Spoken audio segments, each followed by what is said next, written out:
name, Dr. Richard Kimble. The destination, death row state prison. The irony, Richard Kimble is innocent.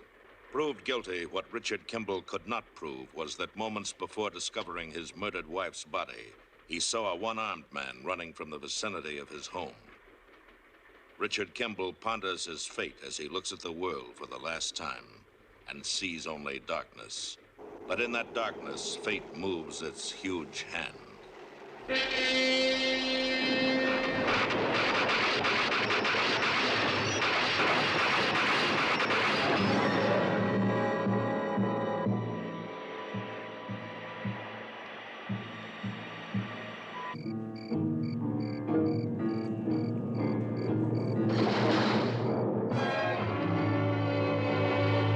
The Fugitive. A QM production, starring David Jansen as the Fugitive, with special guest stars Vera Miles, Brian Keith, Harry Towns, also starring Barry Morse as Lieutenant Gerard. Tonight's episode, Fear in a Desert City.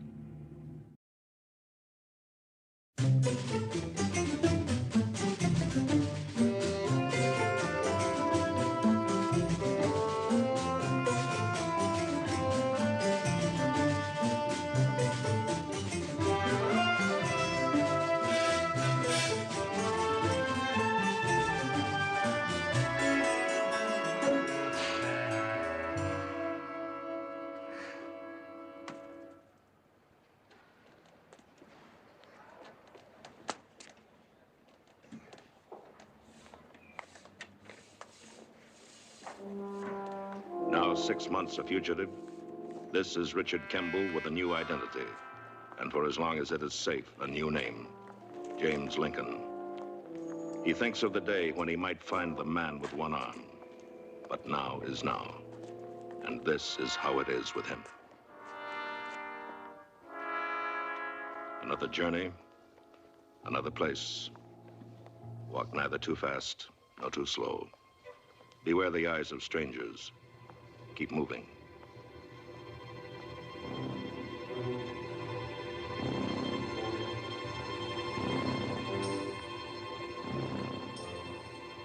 The right one? Or will it be a mistake? Is this the trap where it will end?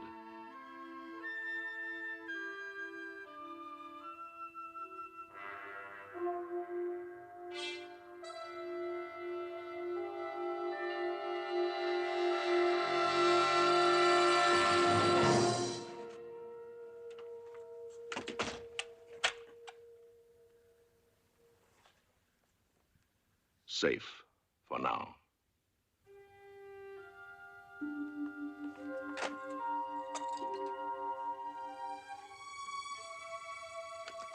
Another room. Windows look out and look in. Get busy.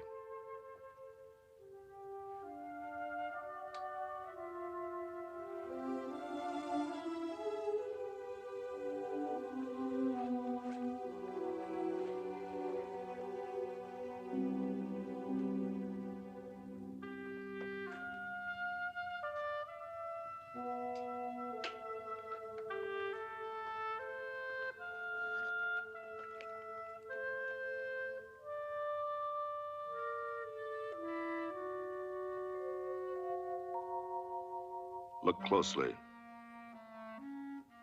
Be sure of this, they'll never stop looking. He'll never stop. Not Lieutenant Gerard. Somewhere in here. I'm sure of it. What about Mexico? Isn't near enough. Oh, he'd be the Yankee. Someone different. Gerard, when are you due for a vacation? I'm not taking my vacation, Captain. Later. I will later. East, south, Midwest. Every report verified. But by the time you arrive... One day he'll be there. From the very beginning. The arrest, all through the trial, the appeals, and the accident. Why? What is it about Kimble? I enforced the law. The law pronounced him guilty. I enforced the law. What are you trying to convince yourself of? I remember his defense. A man with one arm running from the direction of the house. Phil, I'm beginning to think that you believe there was such a man. No, I did everything I could to find him. Meaning that he didn't exist, or that he escaped. And if he did escape, the law made a mistake. Captain, whether the law is right or wrong is not my concern. Let others debate and conclude. I obey. But when I begin to question, doubt, I can't permit it. Others found him guilty. Others were about to execute him. I was merely an instrument of the law. And am. And Dr. Kimble must be found. Ready? A job. What will it be?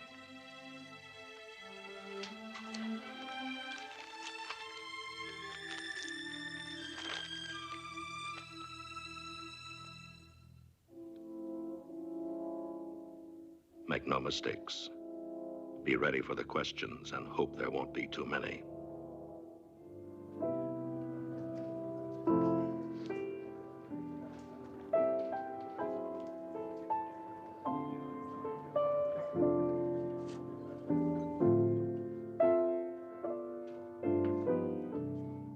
Are you fast, Lincoln?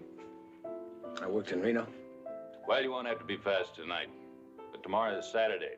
Bring your roller skates. Take over. It's all yours.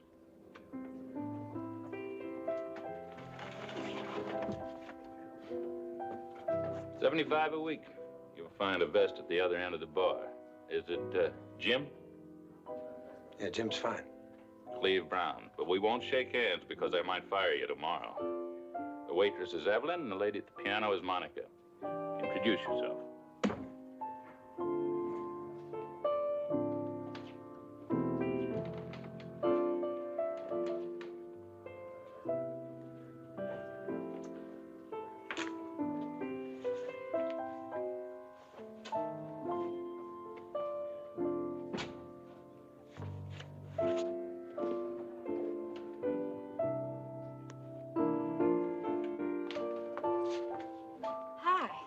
I'm Evelyn. My name's Jim Lincoln.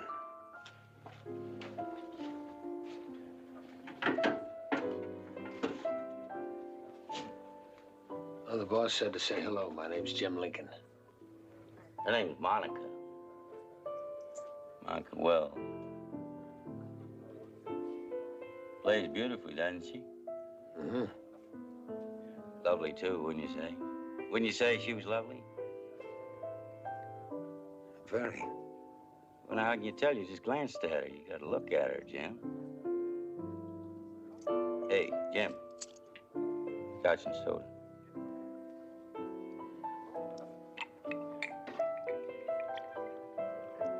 Give her one, too.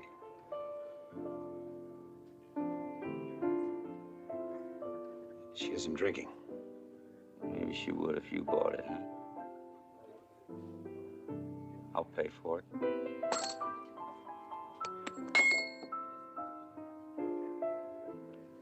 She doesn't want to drink. You have one. I make it a rule never to drink when I'm working. That's a real dandy rule. You make that up all by yourself? Jim.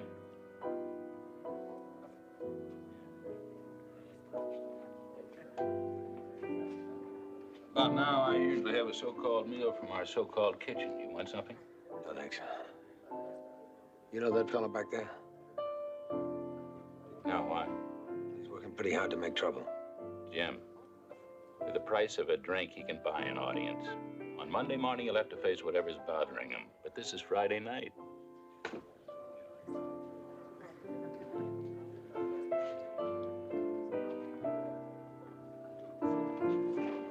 were you saying to him about me? What makes you think I was talking about you? I don't like you, Jim. You want to remember that? I don't like you at all.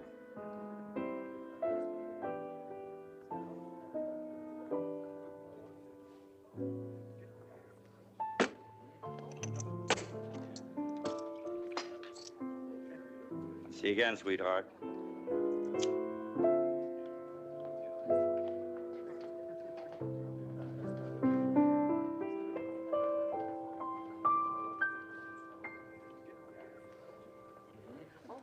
Please have a drink. Anything.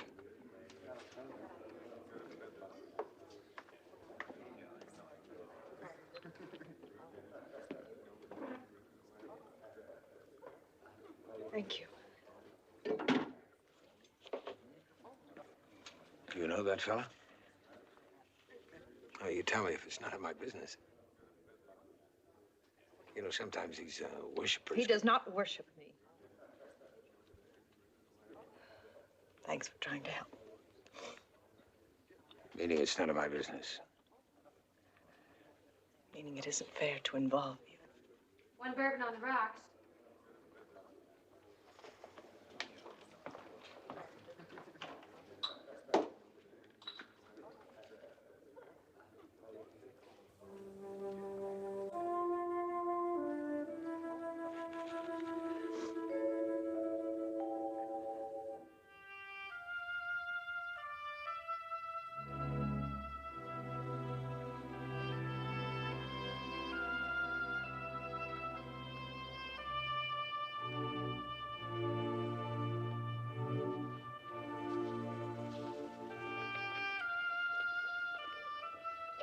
No, please. No, no, no.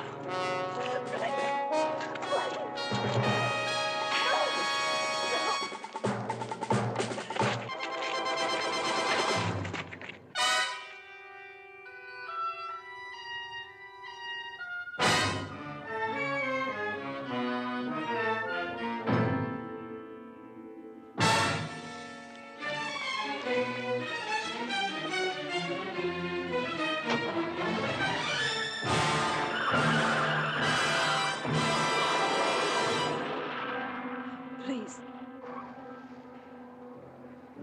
No police. You got a car? Come on, we'll get a cab. I'm sorry. I'm so sorry. I didn't mean to involve you.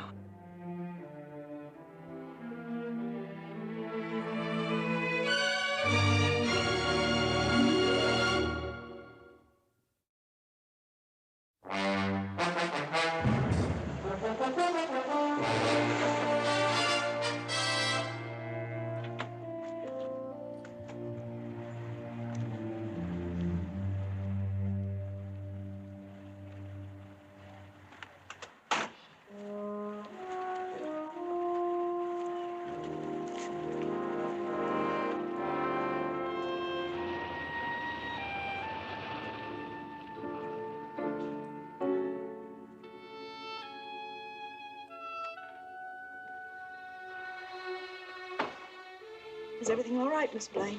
Oh, yes, he's fine. Good. Oh, that's all right. I'll get my money tomorrow. Oh, well, good night. Good night.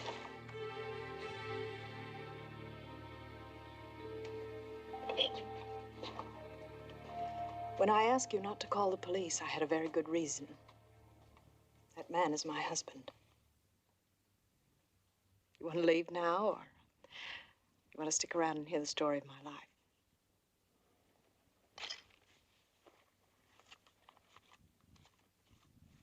Here. We live in Phoenix. We lived in Phoenix. About a month ago, I couldn't stand it any longer, so I took Mark and came here and got a job doing the only thing I've ever really been trained for, playing the piano. But not in the bar. What was it you couldn't stand? His suspicions. I wouldn't mind it if he had a reason to be jealous, but he was simply insanely suspicious.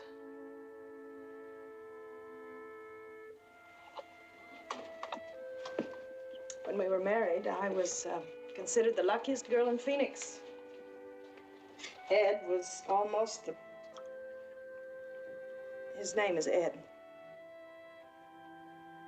Almost the perfect husband.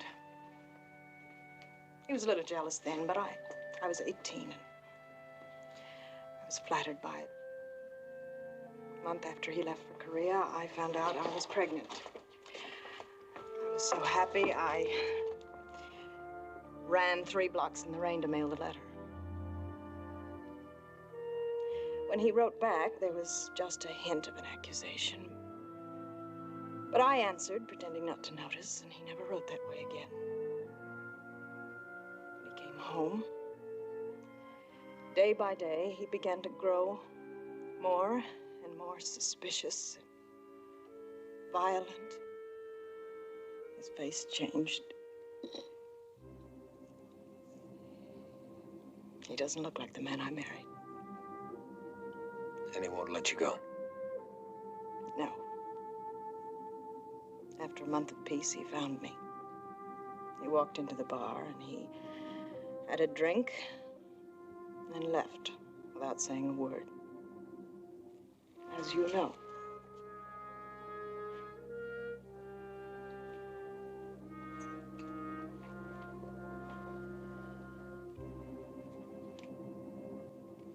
What does he want?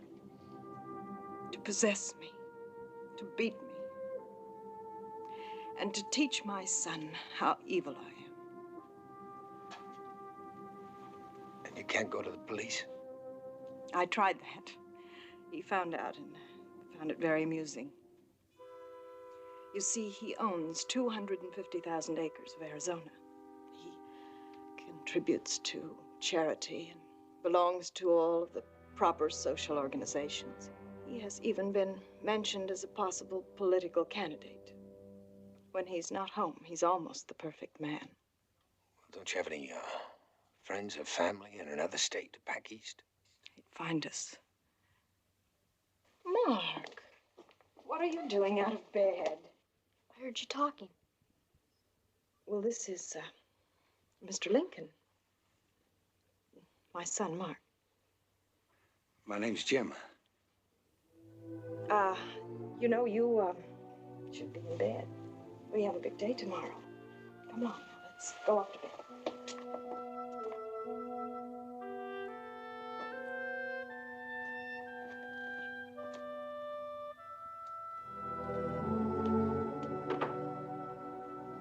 I'm sorry he wasn't a little more friendly.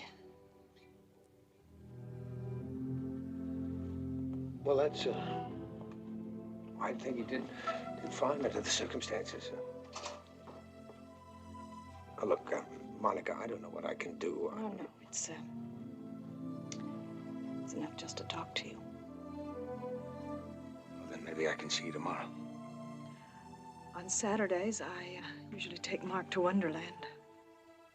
Helps him think of other things. Well, we'll make it noon at Wonderland. Maybe we can all think of other things. I'll see you tomorrow. Good night.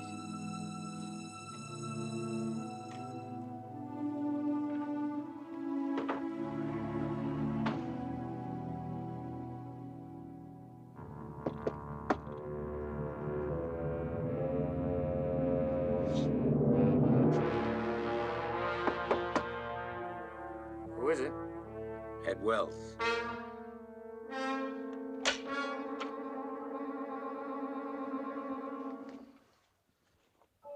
Now we're going to talk about you hitting me. And I won't talk about your hitting a woman. She's my wife. That gives you certain rights. You travel pretty light, don't you? Come into town and get yourself a little room, grab a job. Think about staying long? I'd like to. So you can make more trouble. I didn't make it. I walked into it. You walked into me, bartender. Yeah, I've already heard how important you are. I had that custom made for me. Every bit of it, handmade. Hey, look at it. Go on, take it. Look at that workmanship on it. It's loaded. I have to carry a lot of money sometimes, more than safe. You know? That's not gonna do you a bit of good trying to help her, because Monica can go anywhere in this world. She can go anywhere. And I'm gonna find her. Sooner or later, I'll be there, see? For another beating. As long as she behaves herself. Now, you know what I mean. Well, stop torturing that woman and child. Get yourself some help. See a psychiatrist. You just said the wrong thing. You said exactly the wrong thing.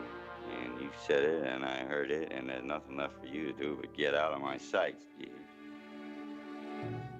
About 1,000,000 miles out.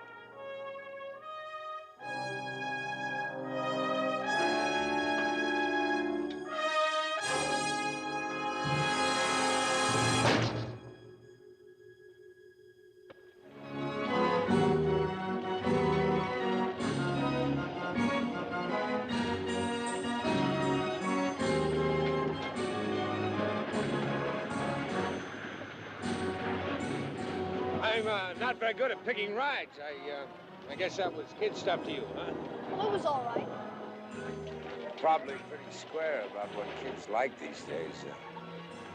What do we do now? Another ride? Something to eat? Look, Mr. Lincoln, I know you want to talk to my mom. I'd like to go over to the batter-up game. All right, we'll meet you there.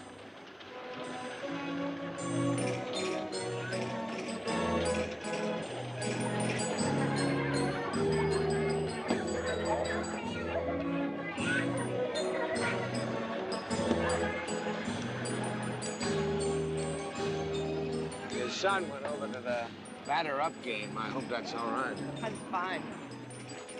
You know, I used to think I was pretty good with children. I don't seem to be getting anywhere with him. It isn't your fault. He's afraid every man might be like his father. Sometimes I think he sensed the truth about Ed before I did. His father paid me a visit last night. He must have followed us and then waited and then followed me to my hotel. The sum and substance of our meeting, he threatened me if I didn't leave town. So here I am.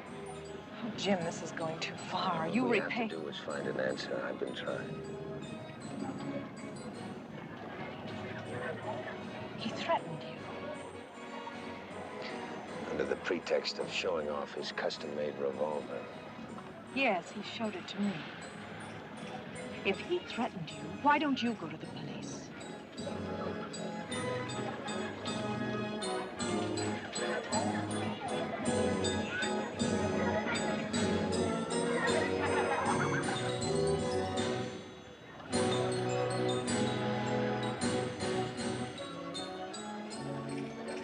Jim, what is it?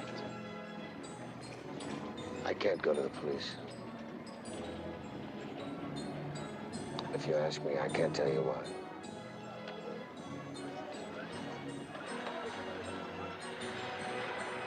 No position to ask anything of you. Except your help.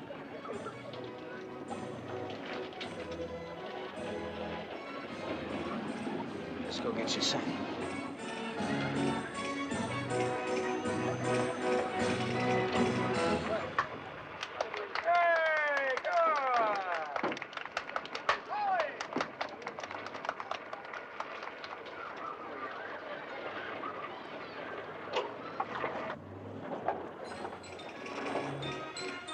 Well, you really belted that one, son.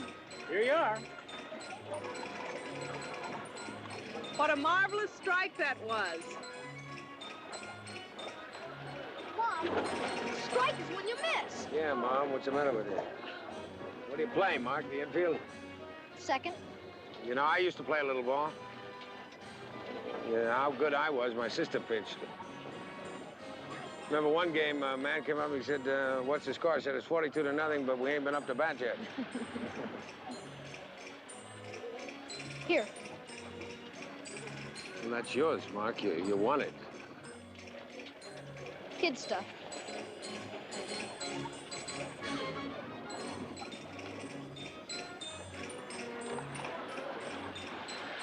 What do we do now?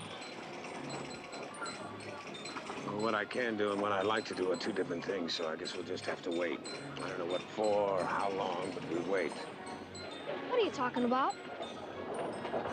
Kid stuff. Come on, let's get a hot dog.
Bartender, give me another. Jim? We have the usual. Hey, bartender, give me another. Unusual for me.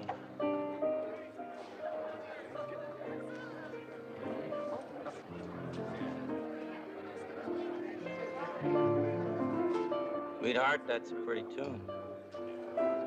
I know it.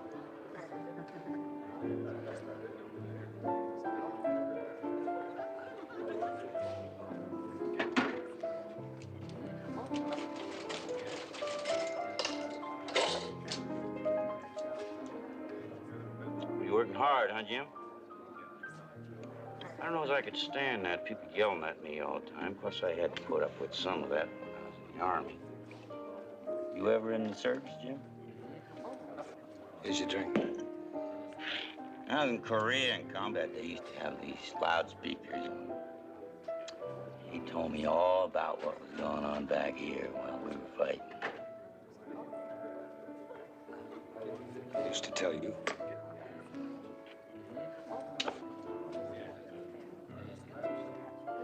You have a nice time out there at Wonderland? I saw you. You looked like you were enjoying yourselves. 3 of you made it. Nice-looking family. Wells, I'm not going to pretend to guess what made you this way. Your suspicions about your wife are all wrong. I got no suspicions. Facts, Jim.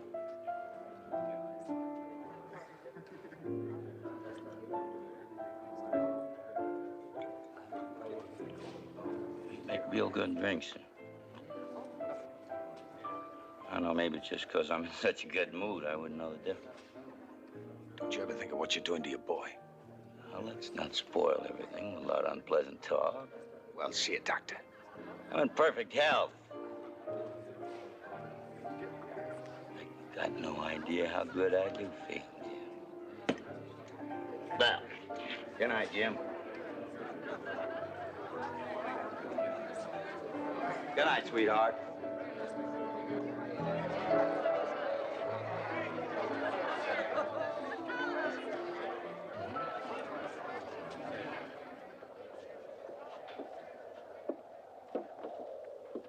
Oh, these desert winds. There's our camp.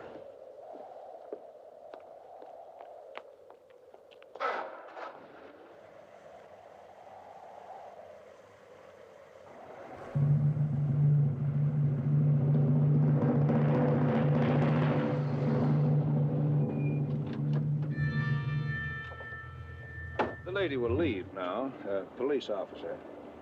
See me about a fare. Ask for Sergeant Burden.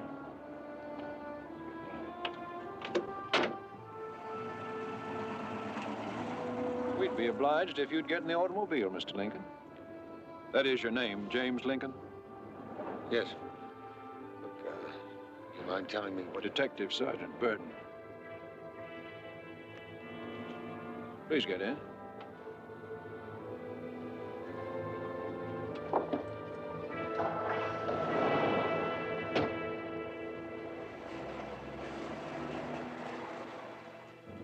Detective Fairfield.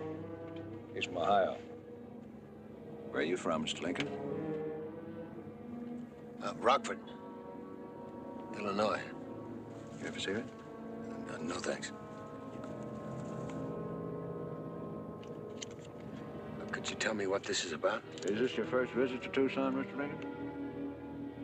You like it? I haven't seen much. But you've liked what you have. How do you like your job, Lincoln? Well, he hasn't seen much of it. But he likes what he has, correct?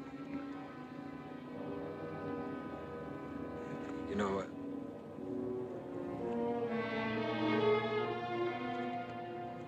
it's funny. Something funny? Well, I guess I mean, strange. An average man, if there is one, is walking home and the police pick him up for questioning. What's your name? Where'd you come from? Etc. You know he's scared. Is that right? Well, I never knew that. Did you know that, Fairfield?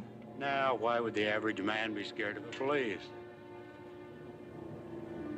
Guilt.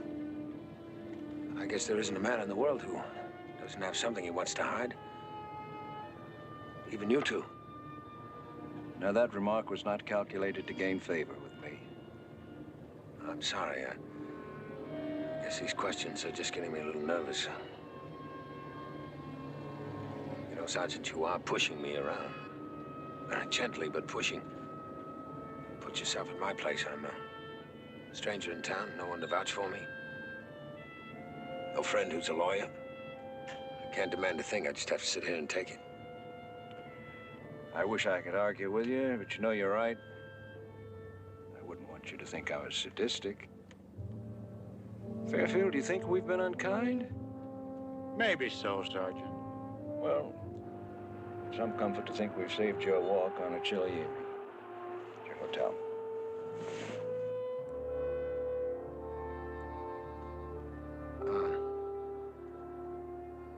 Well, I certainly appreciate it. Not at all. Good night, Sergeant. Good night. Good night.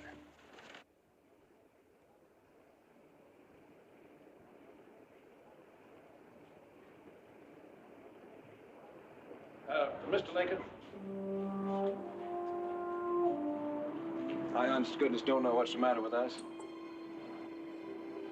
That's all right, Sergeant. It's an easy mistake. Of course. But we want to do the right thing. We'll see you to your room. Well, you don't really have to... Mr. Lincoln, we insist.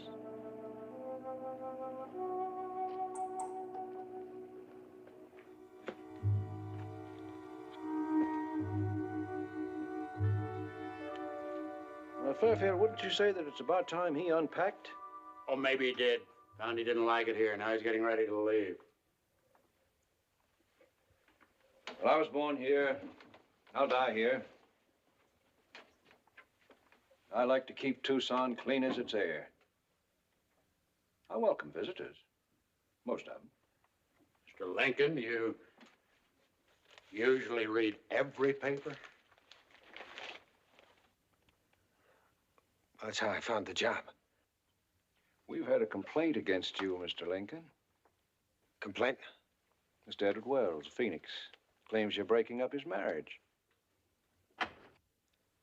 His marriage is already broken up. I'm just trying to help his wife and boy. They're afraid of him. That's not the impression we got from Mr. Wells. Have you talked to Mrs. Wells? We're not in the marriage counseling business. Nor are you. I'll tell you this, unless that man has helped you, might pay a very high price to find out just how dangerous he really is. He claims Mr. Wells is dangerous, Fairfield. What have you got there? Hair dye. You use this stuff? Yeah. Last month, I saw a little gray. I thought it wouldn't exactly help in finding work. Does a good job. I don't see a single gray. Maybe worries a lot. Could be diet. I read where a man can get gray from certain foods. Are you eating right, Mr. Lincoln? I eat what I can afford. I try not to worry. Leave Tucson tonight. What's the matter? We cost you a job in a wonderful city. Aren't you going to protest? I'm too tired. Get some rest in another town, Mr. Lincoln.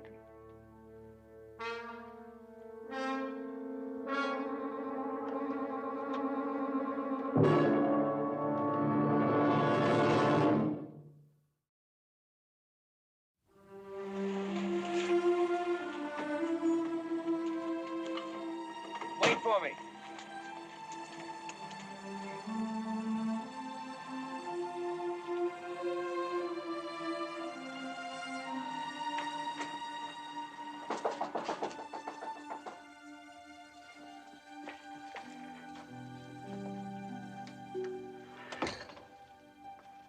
What did the police want?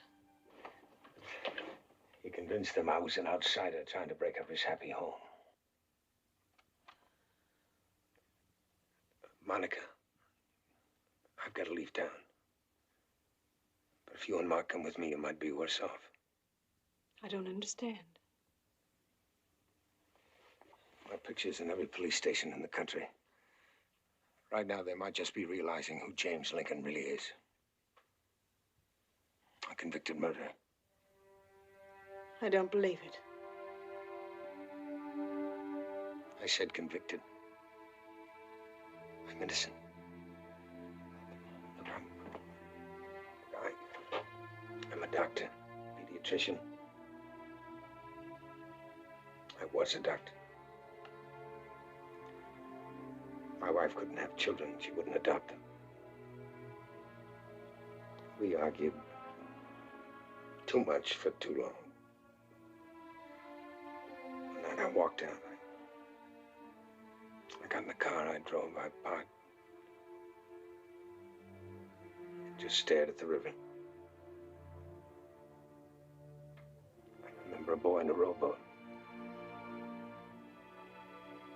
He didn't see me. After a while, I cooled off and I drove home. About a block from the house, I almost hit a man. A man with one arm. He was running.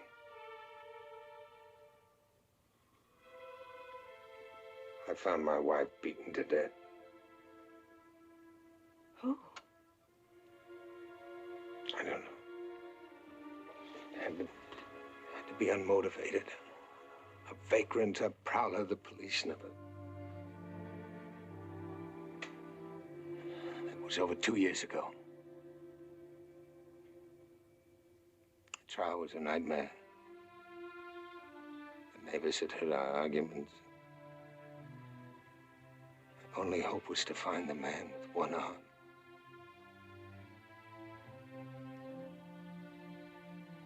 I was convicted. I sat in prison for 18 months. There were appeals.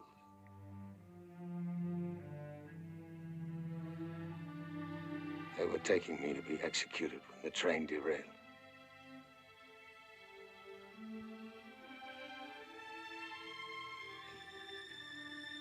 Ever since then, I've been running, hoping that someday I'd find the man with one arm and the face I can never forget. I keep running and they keep hunting. One man in particular, Lieutenant Philip Gerard.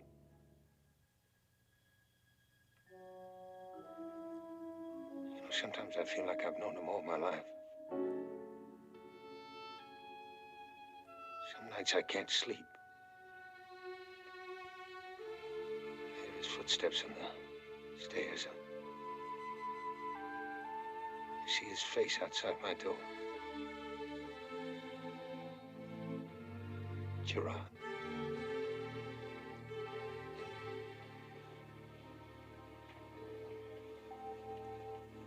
I don't want him to find you.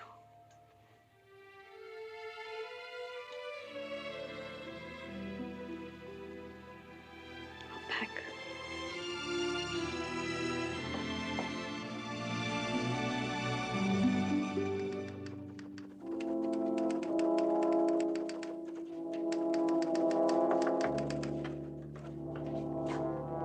David. Well, how are you, Mr. Wells? I just wanted to drop by and say thanks. Now, I hope I'm not being premature, am I? Not at all. I explained to him how we feel about the honored residents of our state. How do you take it? Hotel clerk said he checked out half an hour ago. Probably buying a bus ticket right now. Well, I wish I could express my gratitude in some way. We accept no bribery, sir. I didn't mean that, Sergeant. Well, sir, Sergeant likes to joke. Well, I best get back to my family.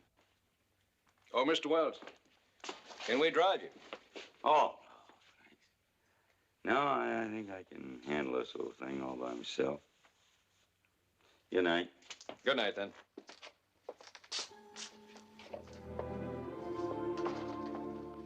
I don't know. You think you know this job, and all of a sudden you don't. A woman breaks up a fine home to play a piano in a saloon. Take up with a man she's known only a few hours. I feel sorry for the little boy.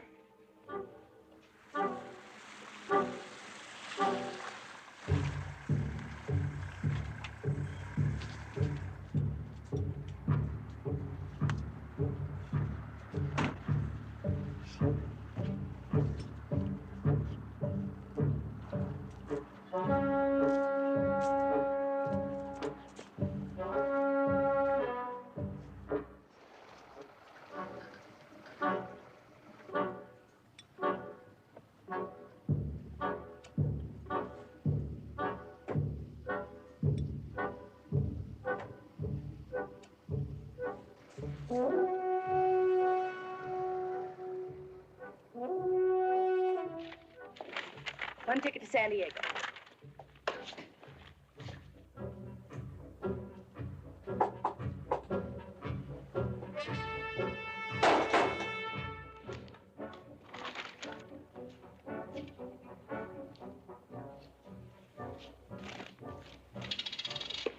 Thank you, man. What time's the next bus leave? Well, that would depend on where you wanted to go now, wouldn't it? We don't care. We just want the next bus.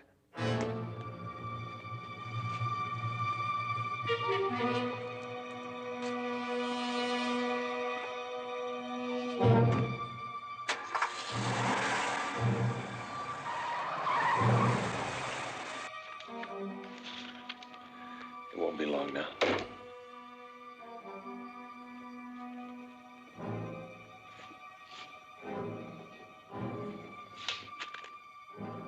Here are your tickets.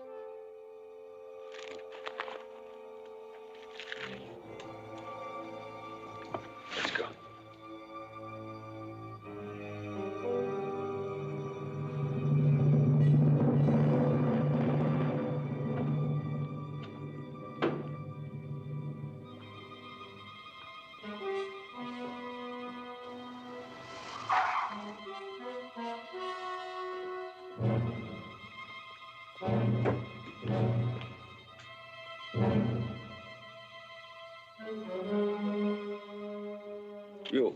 You seen a man with a woman and a boy? When?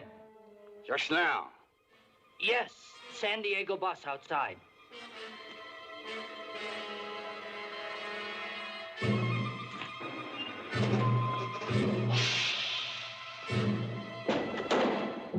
Thank God.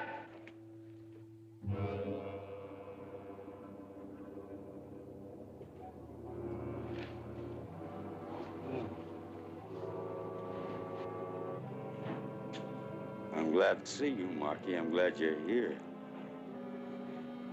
See, this is what your mother is. This is what she did to me when I was in the Army. I don't believe you, Dad.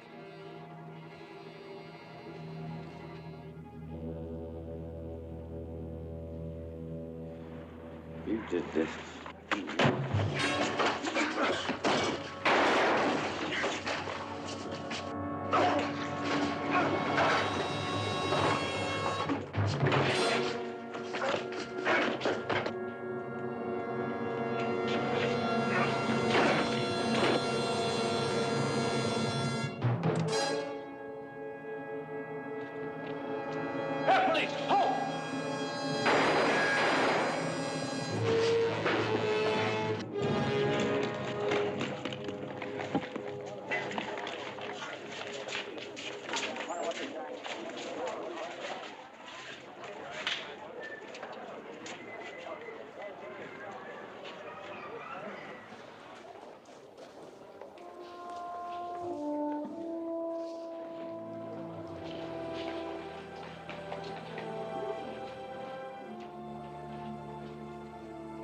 Monica, if I stay...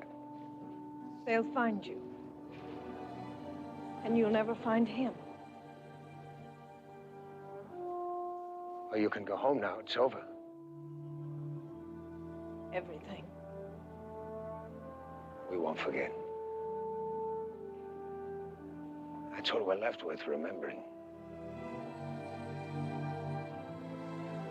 Look, maybe...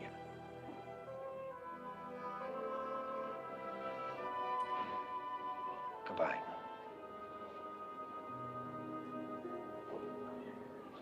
Goodbye, son.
Mrs. Wells.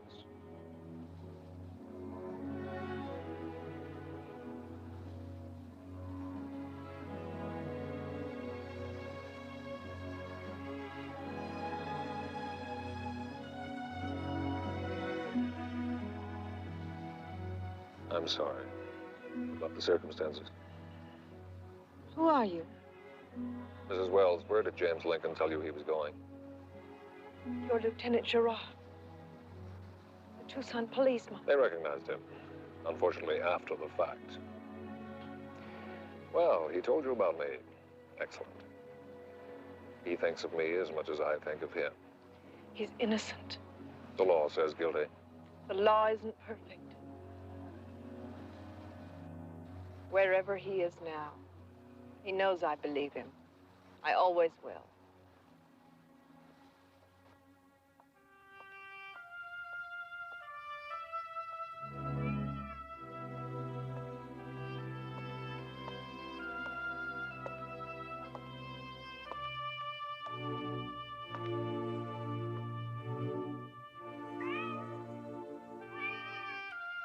Now, 6 months, 2 weeks, and another 1,000 miles, a fugitive. This is Richard Kimble, and this is how it is with him.